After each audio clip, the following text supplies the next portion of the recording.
नमस्कार, देश की बात में हाजिर हैं और आज बीजेपी के प्रवक्ताओं के विवादित बयान पर देश के तमाम शहरों में प्रदर्शनों का सिलसिला चलता रहा। रांची में प्रदर्शन के दौरान जमकर पथराव भी हुआ, जिसमें एसएसपी समेत कई लोग जख्मी हो गए। वहां कर्फ्यू लगाने की नौबत आ गई। आपको बता दें कि वहां पर फ्लैग मार्च किया है, पुलिस ने धारा 144 लगा दी गई है। इसके अलावा दिल्ली के जामा मस्जिद में भी हंगामा देखने को मिला। हमने विरोध प्रदर्शन देखा वहां पर, हालांकि वो कुछ देर चला, उसके बाद संभल गया। उत्तर प्रदेश में प्रयागराज, मुरादाबाद, सहारनपुर में प्रदर्शन हुए। प्रयागराज में तो पत्थरबाजी हुई और सुरक्षा बलों को आंसू गैस के गोले छोड़ने पड़े हैं। अब हालात नियंत्रण में हैं। सहारनपुर पुलिस ने कहा है कि प्रदर्शन की कोई परमिशन नहीं थी, जो शामिल हुए उन पर कार्रवाई हो रही है। यहाँ 21 लोगों को गिरफ्तार किया गया है। मुख्यमंत्री ने सख्त कार्रवाई के आदेश दिए हुए हैं। उधर कोलकाता के हावड़ा में भी जबरदस्त विरोध प्रदर्शन हुआ है। प्रदर्शनकारियों ने पत्थरबाजी की है, पुलिस ने आंसू गैस के गोले छोड़े हैं। अहमदाबाद में भी प्रदर्शन हुआ है। मुंबई के नवसारी में भी बता दें आपको, वहां पर भी प्रदर्शन हुआ है। ये तमाम तस्वीरें आप देख सकते हैं कि किस तरह से आज कई इलाकों में, कई शहरों में हिंसा भी हुई है, पत्थरबाजी हुई है। पुलिस बलों ने आंसू गैस के गोले छोड़े हैं। एक दो पुलिस वाले जख्मी भी हुए हैं। वो तस्वीरें हम आपको दिखाएंगे आगे, कार्यक्रम में आगे जैसे बढ़ेंगे। लेकिन आगे बढ़ने से पहले प्रीतिंदर सिंह हैं जो आईजी सहारनपुर हैं, आइए उनको सुन लेते हैं। जुमे की नमाज के बाद कुछ उपद्रवी इकट्ठे होकर उन्होंने यहाँ से चौराहे तक मार्च करने का प्रयास किया। तो जब चौराहे पे पहुंचे तो वहाँ हमें सूचना मिली। मौके पे पहुंच के उस भीड़ को डिस्पर्स किया गया। ये भी संज्ञान में आया कि वापस लौटते हुए उन्होंने कुछ दुकानों पे कुछ टी शर्ट्स वगैरह लूटने का प्रयास किया और कुछ वाहन जो 2 पहिया यहाँ खड़े थे उनको पलटा। उन पे लाठीचार्ज किया गया। उनके खिलाफ अब मुकदमा कायम करके सख्त से सख्त कार्रवाई की जाएगी।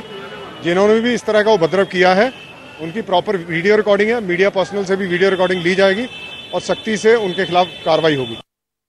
और हमारे साथ इस समय सईद अहमद बुखारी, जामा मस्जिद के शाही इमाम मौजूद हैं। बहुत बहुत धन्यवाद जुड़ने के लिए बुखारी साहब।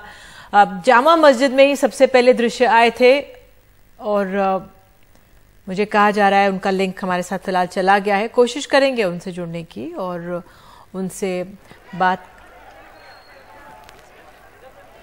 शायद उनसे देखेंगे। शायद गलती से टेक्निकल ग्लिच आ रहा है, दिख गए, बताया जा रहा है कि हमें मिल गए। बुखारी साहब, बहुत बहुत शुक्रिया जुड़ने के लिए। आज आपने देखा होगा किस तरह की तस्वीरें आई हैं। पहले तो जामा मस्जिद से शुरू हुई हैं, क्या हुआ, क्या आपको जानकारी? देखिए, आज जो भी ये वाकया हुआ है अचानक हुआ और किसी को भी नहीं मालूम था कि लोग आज जामा मस्जिद में नमाज पढ़ने के लिए आए। उनकी तादाद बहुत कम थी मेरे ख्याल में। मैंने तो उन लोगों को नहीं देखा, जैसे लोगों ने बताया कि 30-40 या मैक्सिमम 50 लोग होंगे और वो नमाज पढ़कर जामा मस्जिद के बाहर निकले और उसके बाद उन्होंने अपनी जेब से कुछ पेपर्स निकाले और हाथ में लेकर वो नारे वगैरह लगाने लगे। कौन थे, कहाँ से आए थे और किससे ताल्लुक था, ये मैं तो कुछ नहीं कह सकता इस ताल्लुक से। लेकिन अचानक हुआ जो भी हुआ, क्योंकि कल रात को ये अफवाहें बराबर गश कर रही थी और सोशल मीडिया पे भी मुझे लोगों ने बताया कि काफी चल रहा था कि बंद रखें और जुमे में तकरीर होनी चाहिए। मुख्तलिफ किस्म की बातें जो थी वो सोशल मीडिया पे थी और कुछ मेरे पास लोग आए, उन लोगों को मैंने समझाया। वो मार्केट भी बंद करना चाहते थे, उनको समझाया कि हालात ठीक नहीं है और मुनासिब नहीं होगा कि मार्केट बंद की जाए, बल्कि उन लोगों ने इस बात को मान लिया और अपनी अपनी मार्केट में बराबर ऐलान कर दिया उन्होंने कि मार्केट बंद नहीं होंगी। लेकिन अब अचानक हुआ, अब ये मैं नहीं कह सकता कि कौन थे और कहां से आए। जी, आपको लगता है जो ये लोग आए जो थे कौन, किसी राजनीतिक दल के थे? उस लिहाज से क्या डिटेल्स आपने पड़ताल तो की होगी, पूछा होगा बाद में, जब अब तो सब शांत है वहां पे, तो क्या पाया? वो 15-20 मिनट वो लोगों ने नारे वगैरह लगाए, उसके बाद वो डिस्पर्स हो गए थे। लेकिन किस पार्टी से ताल्लुक था, कौन थे, ये मैं नहीं कह सकता। बल्कि एक आध चैनल ने ये खबर फैला दी कि फलां पार्टी के थे। वो सिर्फ आपस में गलतफहमियां पैदा करने के लिए इस तरह की खबर चलाई गई है। तो मैं उन लोगों को ना जानता हूं, किस पार्टी से ताल्लुक था या नहीं था, ये मैं कुछ नहीं कह सकता। जी, जो लोग वहां पे मौजूद थे, हमारे सहयोगी अक्षय भी वहां पर मौजूद थे, उनसे बात कर रहे थे। लोगों में कुछ नाराजगी भी थी, वो अपनी नाराजगी भी जाहिर कर रहे थे। बिल्कुल हिंसा की कोई बात नहीं हो रही थी, लेकिन अपनी नाराजगी, अपनी परेशानी जाहिर कर रहे थे। आपने भी बात की होगी लोगों से, क्या कहना रहा है उनका? देखिए, नाराजगी तो पूरे मुल्क में है, सिर्फ दिल्ली में नहीं, पूरे मुल्क में नाराजगी है। और जिस तरह ये सब कुछ हुआ और जिस पर लोगों ने अपना रिएक्शन दिया है, ठीक है, नाराजगी एक फितरी है, लेकिन सवाल ये है कि जहां प्रदर्शन हो वहां पर एडमिनिस्ट्रेशन से इजाजत लेना जरूरी है। वो फिर बताएगा क्या प्रदर्शन हो सकता है, नहीं हो सकता। जमहूरी मुल्क में सबको मुजाहरे का, प्रदर्शन का हक हासिल है, लेकिन एडमिनिस्ट्रेशन से इजाजत लेने के बाद। यहाँ दिल्ली में जो हुआ, यहाँ किसी ने कोई इजाजत नहीं ली थी, और न हमारे पास कोई इत्तला थी कोई इस तरह का मुजाहिरा या नारेबाजी होने वाली है। जी बिल्कुल, हम और अन्य शहरों में भी देख रहे थे बुखारी जी कि लोग कह रहे हैं कि जो पुलिस वाले, महकमा प्रशासन की परमिशन नहीं ली गई, लेकिन एक तरह देखा कि कितने सारे शहरों में हुआ। अब जो डीसीपी सेंट्रल डिस्ट्रिक्ट हैं श्वेता चौहान, उन्होंने ट्वीट किया कि 1500 लोग इकट्ठे हो गए थे और 300 के करीब जो थे वहां पे जो लोग थे वो नारेबाजी करने लगे और अपनी जो नाराजगी है वो जाहिर कर रहे थे। तो उस लिहाज से मैं आपसे यही समझना चाहूंगी, आप लोगों से क्या अपील करेंगे, लोगों से वहां पर जो मौजूद हैं क्या कहना चाहेंगे? देखिए, आपका जो पहला सवाल है कि 300 लोग इकट्ठे हो गए थे, तो जामे मस्जिद तो है कि जहां हजारों लोग आते हैं। अब जो लोग इस मकसद से आए थे, जिन्होंने नारे लगाए, उनकी सही तादाद मुझे नहीं मालूम। जहां एक भीड़ में नारे वगैरह लगने शुरू हो जाए तो 100, 200, 500 हो जाना, ये तो आम सी बात है। कुछ लोग तमाशाई भी होते हैं, कुछ लोग देखने लगते हैं, कुछ लोग उसमें शामिल हो जाते हैं। तो ये तो दिल्ली के हालात हैं। लेकिन जहां तक के पथराव मुख्तलिफ शहरों में हुआ, देखिए, कोई भी मुजाहिरा करने से पहले इस तमाम चीजों पर लोगों को गौर कर लेना चाहिए। कुछ लोग शरपसंद बीच में शामिल हो जाते हैं और कुछ ऐसी हरकत कर जाते हैं जिसकी वजह से जो मुजाहिरीन हैं उनको कुछ मुसीबतों का सामना करना पड़ता है। तो हमें पत्थरबाजी से और उन चीजों से बिल्कुल परहेज करना चाहिए। और जो लोग पत्थरबाजी करें तो उन लोगों की जिम्मेदारी है जो इस मुजाहिरे को कर रहे हैं कि उन लोगों को रोकें। लेकिन मेरी अपनी राय यह है कि देखिए, जिस तरह की हिंसाएं हुई हैं और कानपुर में जो अफसोसनाक वाकया हुआ है, जरूरी है कि कुछ लोग गवर्नमेंट के साथ बातचीत करें और उनके सामने इस मुद्दे को रखें, तो वो ज्यादा मुनासिब होगा बजाय इसके कि हम मुजाहिरे करें, क्योंकि मुजाहिरे बहुत हो चुके और इससे जो तकलीफ होती है लोगों को, कुछ लोगों की गिरफ्तारियां हो जाती हैं, कुछ लोग जख्मी हो जाते हैं, तो इससे हमें दूर रहने की जरूरत है। जी, आप क्या गुजारिश करेंगे सरकार से, या जो आप पेशकश कर रहे हैं कि एक लोगों की एक टीम जाए मिलने, क्या विचार हैं आपके उस बारे में? कौन कौन जा सकते हैं, या क्या आपने समय मांगा है? कैसे आगे बढ़ेंगे? नहीं, मैंने तो अभी समय नहीं मांगा, लेकिन अगर कुछ लोग मिलना चाहते हैं गवर्नमेंट के किसी भी मिनिस्टर से या किसी और से, तो वो लोग जरूर एक लोगों की लिस्ट बना लें, 5, 7, 8, 10 लोगों की। वो गवर्नमेंट के साथ बातचीत करें, सारे हालात को उनके सामने रखें, तो वो ज्यादा बेहतर होगा बजाय इसके कि अब हम मजीद सड़कों पर निकल कर आए। आप देखें कि कितने नुकसान हो रहे हैं। अब जहां जहां ये सब कुछ हुआ है, अब गिरफ्तारियां भी होती हैं, मुकदमात भी बनते हैं, तो इन परेशानियों से हमको बचने की जरूरत है। बिल्कुल, इन परेशानी। एक बात खास तौर से कहूंगा, देखिए, ये जो मजहबी मुनाफरत है जो पूरे मुल्क में फैल रही है, इसको खत्म करने की जरूरत है। हम मुल्क की तरक्की की बात करें, मुल्क को आगे ले जाने की बात करें, और इस तरह के जो विवाद एक के बाद एक मुसलसल जो ये इश्यूज आ रहे हैं, जिस पर मुसलमानों में नाराजगी पैदा हो रही है, उस नाराजगी को खत्म करने की जरूरत है, इस विवाद को खत्म करने की जरूरत है, और इस हिंदू मुस्लिम मुनाफरत को खत्म करने की जरूरत है। मैं पहले भी ये बात कह चुका हूं कि ये मुल्क तो मुख्तलिफ मज़ाहिब के मानने वालों का गुलदस्ता है। और हमें इस मुल्क में मिलजुल कर रहना है। इस मुनाफरत के साथ इस मुल्क में ये मुनाफरत जो है इस मुल्क से खत्म होनी चाहिए। हम तो सदियों से यहाँ पर रहते आए हैं, मिलजुल कर रहते आए हैं। अब इन विवादों को खत्म करना चाहिए और इसमें हुकूमत को का अहम रोल होना चाहिए। हुकूमत को पहल करनी चाहिए कि जो लोग भी ये हिंदू मुसलमान कर रहे हैं, इसको खत्म होना चाहिए। आपको लगता है कि जो ये पत्थरबाजी हुई है तमाम शहरों में, इससे नुकसान ही होता है कौम का? ज़ाहिर नुकसान सबका होता है, वो हिंदू हो या मुसलमान हो, कोई भी हो, सबका नुकसान होता है। और मैं समझता हूँ इससे हमें दूर रहने की जरूरत है। जैसे मैंने आपसे अर्ज किया कि इसका रास्ता यही है कि हम हुकूमत से बातचीत करें, बैठकर बातचीत करें और इसका कोई हल निकालने की कोशिश करें। बिल्कुल। बुखारी साहब हमारे साथ जुड़े, इसके लिए बहुत बहुत धन्यवाद। तो उम्मीद यही है कि अमन और शांति रहे और हिंसा का प्रयोग ना हो। हमारे सहयोगी अजय सिंह प्रयागराज से में जो हुआ है उस पर हमें जानकारी देंगे। अजय, आप हमारे साथ जुड़ गए हैं, बताइए अब किस तरह से स्थिति है प्रयागराज में? वहां पर भी पत्थरबाजी हुई है एक इलाके में और जो मुख्यमंत्री हैं उन्होंने सख्त कदम उठाने की बात कही है, तो क्या है हालात इस समय? देखिए निधि, आपको बताएं कि जो ये शुरुआत हुई है वो इलाहाबाद के अटाला इलाके में हुई है और वहां पर जुमे की नमाज बहुत शांति से हो गई थी। उसके बाद गलियों में कुछ नौजवान लड़के इकट्ठा हुए, नारेबाजी किए और उसके बाद जब पुलिस ने उन्हें समझाने की कोशिश की तो पत्थरबाजी शुरू हो गई। ये पत्थरबाजी रुक रुक कर होती रही, पुलिस ने भी उनको खदेड़ा। लेकिन अभी आप कह दीजिए कि पूरा मामला शांत हो गया, ऐसा नहीं है। अभी भी इलाहाबाद में जो अटाला से सटा हुआ नुरुल्ला रोड है, जो इलाका है, उस इलाके में अभी भी जो है वो पत्थरबाजी हो रही है। रुक रुक कर लोग पत्थर मार रहे हैं गलियों से। पुलिस आंसू गैस भी छोड़ रही है। कुछ 2-3-4 लोगों को अभी कुछ लोगों को पकड़ करके भी लाए हैं, तो कुछ लोगों की गिरफ्तारियां भी की गई हैं। तो छिटपुट जो है वो पत्थरबाजी चल रही है। तनाव बहुत है, किसी तरीके का कोई वो नहीं है। बाकी और इलाहाबाद के और दूसरे इलाकों में उस तरीके से नहीं है, लेकिन जो सटा हुआ मुस्लिम का जो सघन इलाका है, अटाला है, नुरुल्लाबाग है, उन सब जगहों पर जो है ये चीजें हो रही हैं और अभी भी छुटपुट करके ये घटनाएं हो रही हैं। निधि, बिल्कुल, बहुत बहुत धन्यवाद आपका अजय।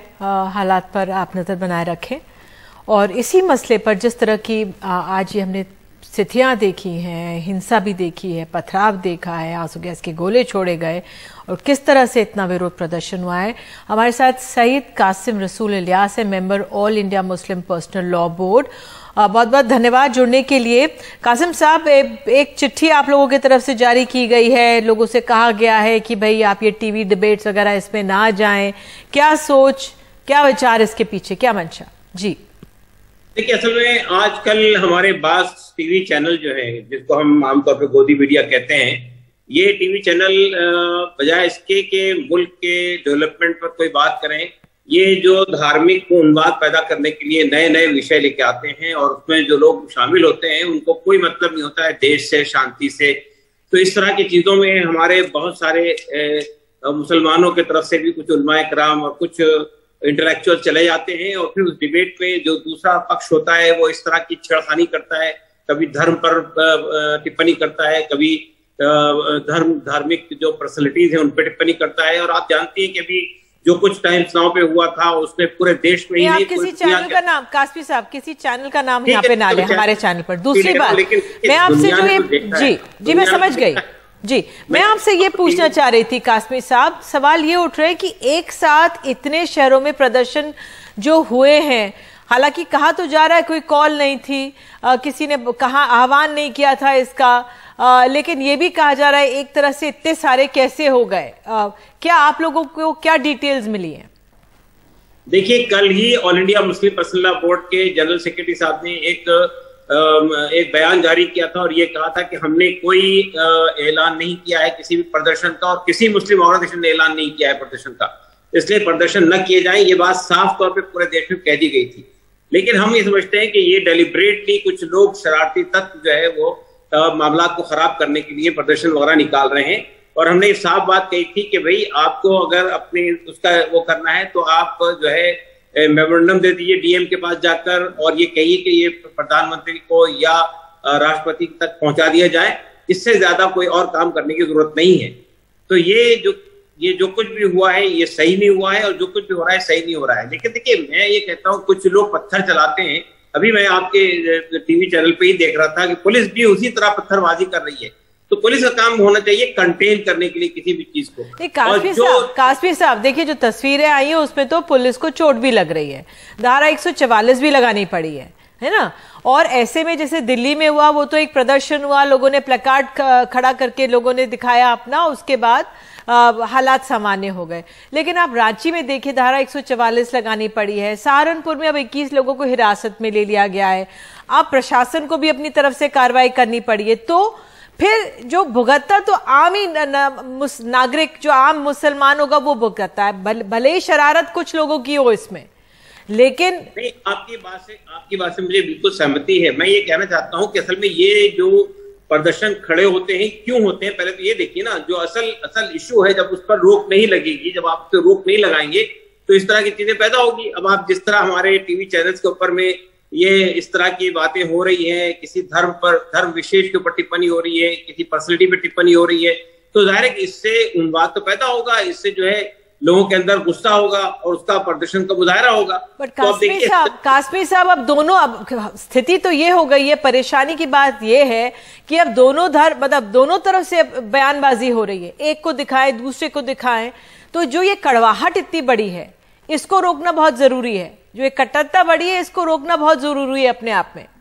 देखिए, इसीलिए हमने ये अपील की है मुस्लिम उलमा से भी और इंटेलेक्चुअल से भी कि वो इस तरह के प्रोग्रामों में न जाएं जिससे कि धार्मिक उन्माद पैदा होता हो, जिससे कोई फायदा नहीं होता है, नुकसान होता है। कोई ऐसा डिबेट नहीं हो रहा है जो डेवलपमेंट के इशू पर हो, जो आपसी सद्भाव पर हो, जो देश के हित में हो। ऐसा कोई डिबेट नहीं हो रहा है, सिर्फ पोलराइज करने के लिए डिबेट हो रहा है, छेड़खानी करने के लिए डिबेट हो रहा है। ऐसे डिबेट पे वो न जाए, हमने ये अपील की है। आपको क्या अब तक कुछ डिटेल्स मिली है कि जो तमाम शहरों में जो ये पत्थरबाजी की घटना हुई है, इनके पीछे कौन था? नहीं, हमारे पास अभी तक कोई अपडेट नहीं है। हम हासिल करने की कोशिश कर रहे हैं अपडेट, और हम कोशिश करेंगे कि भाई जिन मुकामात पे इस तरह की बातें हुई है, वहां के जिम्मेदारों से बात करेंगे कि वो इस तरह की चीजों को रोकने की कोशिश करें। बिल्कुल। कासमी साहब, आप जुड़े, आप पानी पीजिए, आप हमारे साथ जुड़े, इसके लिए बहुत बहुत शुक्रिया। और फिलहाल हम लोग एक ब्रेक ले रहे थे इसकी बात में, और राज्यसभा की जो 16 सीटें हैं जिनके लिए चुनाव हुआ है, अब उस पर गौर करेंगे, क्योंकि राजनीतिक तौर पर वो भी एक बहुत अहम खबर है। उस पर देखेंगे क्या क्या नतीजे आ रहे हैं एक छोटे से ब्रेक के बाद।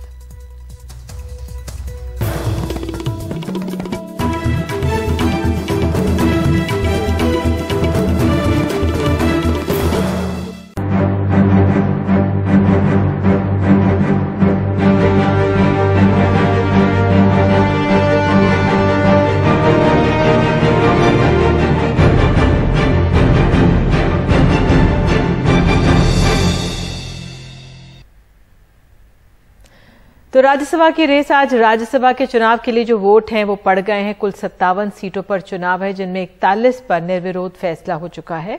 बाकी 4 राज्यों महाराष्ट्र, कर्नाटक, हरियाणा, राजस्थान की 16 सीटों पर वोट डाले गए।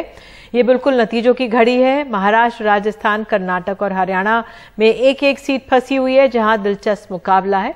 क्रॉस वोटिंग को लेकर भी तरह तरह के दावे किए जा रहे हैं।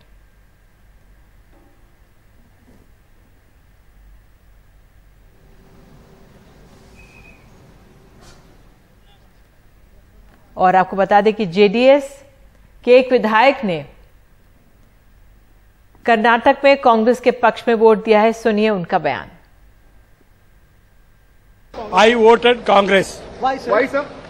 Because I love it. You are in JDS, sir.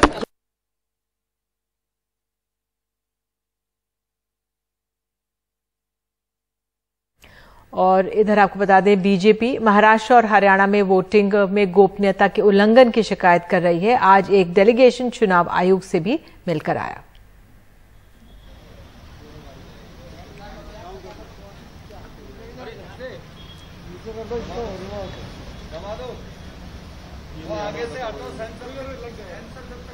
Maharashtra और हरियाणा में राज्यसभा के चुनाव में जिस तरह से खुलेआम अनियमितता की गई है, जो चुनावों के दिशा निर्देश हैं, गोपनीयता के निर्देश हैं, सेक्रेसी के नियम हैं, उसकी धज्जियां उड़ाई गई हैं।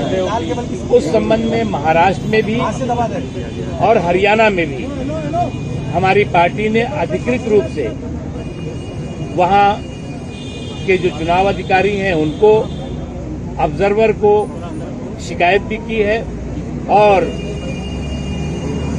जो सेक्रेसी के कानून हैं उसके उल्लंघन के आधार पर हमने चुनाव के उनके चुनावों को हमने अवैध घोषित करने के लिए कहा है।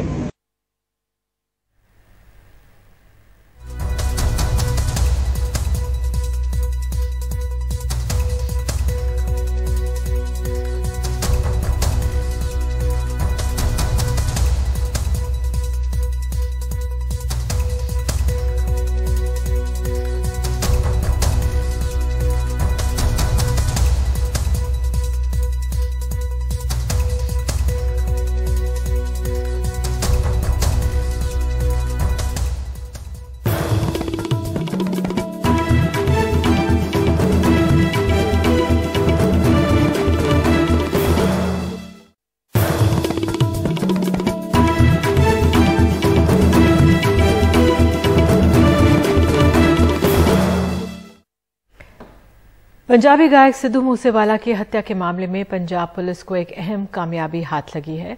हत्या में शामिल एक शूटर हरकमल रानू को पंजाब पुलिस ने गिरफ्तार कर लिया है। साथ ही मूसेवाला की हत्या की जिम्मेदारी लेने वाले कनाडा में बैठे गोल्डी बराड़ के खिलाफ इंटरपोल ने रेड कॉर्नर नोटिस जारी कर दिया है।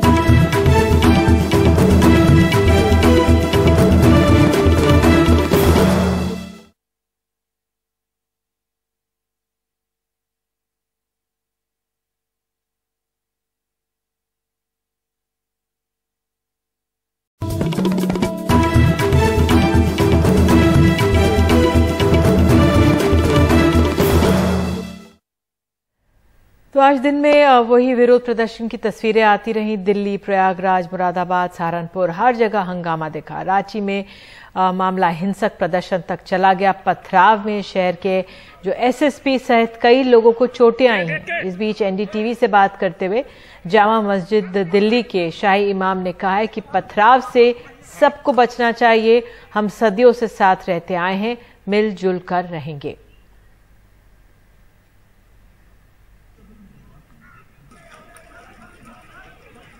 आपको लगता है कि जो ये पत्थरबाजी हुई है तमाम शहरों में, इससे नुकसान ही होता है कौम का?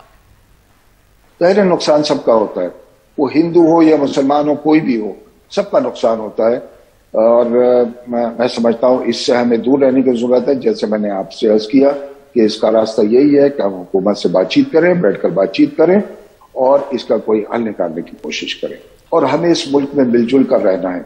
इस मुनाफरत के साथ इस मुल्क में ये मुनाफरत जो है इस मुल्क से खत्म होनी चाहिए। हम तो सदियों से यहाँ पर रहते आए हैं, मिलजुल कर रहते आए हैं।